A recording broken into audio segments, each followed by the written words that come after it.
ബി.ജെ.പിക്കെതിരെ ആഞ്ഞടിച്ച് NDA ഘടകകക്ഷിയെ Kamaraj Congress Parassala seat കിട്ടിയില്ല എങ്കിൽ ഒരു സീറ്റിലും മത്സരിക്കില്ലെന്ന് എൻ.ഡി.എ വൈസ് ചെയർമാൻ കൂടിയായ വിഷ്ണുപുരം ചന്ദ്രശേഖരൻ മാതൃഭൂമി ന്യൂസിനോട് പറഞ്ഞു. കേരള കാമരാജ് കോൺഗ്രസിന് അർഹതയുള്ള സീറ്റാണ് പാറശാല.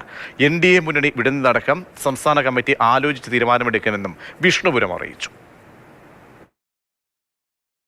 നിയമസഭാ തെരഞ്ഞെടുപ്പ് അടുത്തിരിക്കുന്ന അവസരത്തിൽ സീറ്റ് നിർണയവുമായി ബന്ധപ്പെട്ട ചർച്ചകൾ മുന്നണികളിൽ നടക്കുകയാണ്. എൻ.ഡി.എ മുന്നണിയിൽ അസംതൃപ്തി പുകയുകയാണ്. പ്രധാന ഘടകകക്ഷിയായ കേരള കാമരാജ് കോൺഗ്രസിൻ്റെ സംസ്ഥാന അധ്യക്ഷൻ വിഷ്ണുപുരം ചന്ദ്രശേഖരൻ നമ്മോടൊപ്പം ചേരുന്നു. എൻ.ഡി.എയുടെ വൈസ് ചെയർമാൻ കൂടിയാണ്. എങ്ങനെ മുന്നണിക്കകത്ത് കൃത്യമായ ചർച്ചകൾ നടക്കുന്നില്ലേ? ഇല്ല, ചർച്ചകൾ പലതും നടക്കുന്നുണ്ട്, പക്ഷേ അതൊന്നും ഫലത്തിൽ വരുന്നില്ല എന്നുള്ളതാണ്. ഇപ്പം ഞങ്ങൾ തന്നെ 5 സീറ്റ് ചോദിച്ചിട്ടുണ്ട്. ഒന്ന് പ്രധാനമായിട്ട് പാറശാല, അതുപോലെ കോവളം അരീക്കര ഈ ജില്ലയിൽ 3 സീറ്റും, കൊല്ലം ജില്ലയിൽ ചടയമംഗലം 1 സീറ്റും, കോഴിക്കോട് പേരാമ്പ്ര സീറ്റും ചോദിച്ചിട്ടുണ്ട്. അപ്പോൾ ഇതുവരെ ഒരു ധാരണയായിട്ടില്ല. ബി.ജെ.പി ആകട്ടെ പാറശാല സീറ്റിൽ മത്സരിക്കാനുള്ള സ്ഥാനാർത്ഥി നിർണയ നീക്കങ്ങളിലുമാണ്.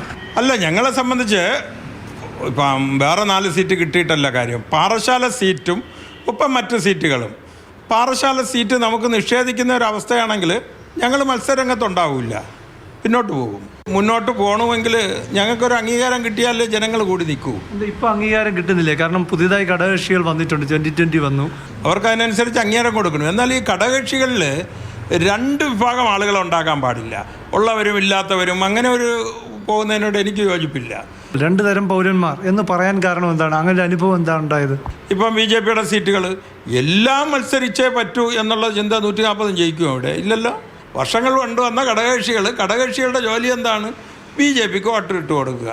അത് മാത്രമായിട്ട് ചുരുങ്ങി നിൽക്കാൻ കാമരാജ് കോൺഗ്രസിന് ബുദ്ധിമുട്ടുണ്ട്. ഈ നിലയിൽ മുന്നണിയിൽ ചേർന്ന് പോകാൻ സാധിക്കുമോ? 3ാം സ്ഥാനമാണ് ഞാൻ പറഞ്ഞ ഈ പാറശാല.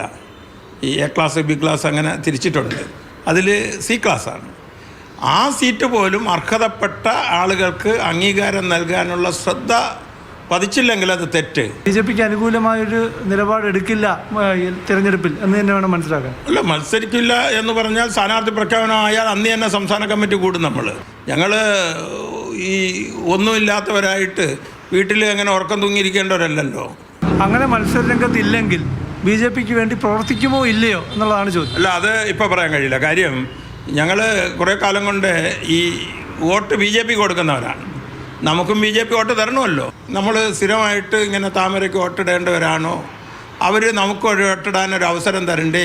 ഇത് എ ക്ലാസ് മണ്ഡലം നിയമം വേണമെന്ന് നമ്മൾ ചോദിച്ചില്ലല്ലോ. നമ്മൾ അവഗണിക്കുന്നു എന്ന് തന്നെയാണ് ഞാൻ ചിന്തിക്കുന്നത്. ആ അവഗണന നമ്മൾ സഹിക്കില്ല. അത് ഏതറ്റം വരെ നമ്മൾ പോകും.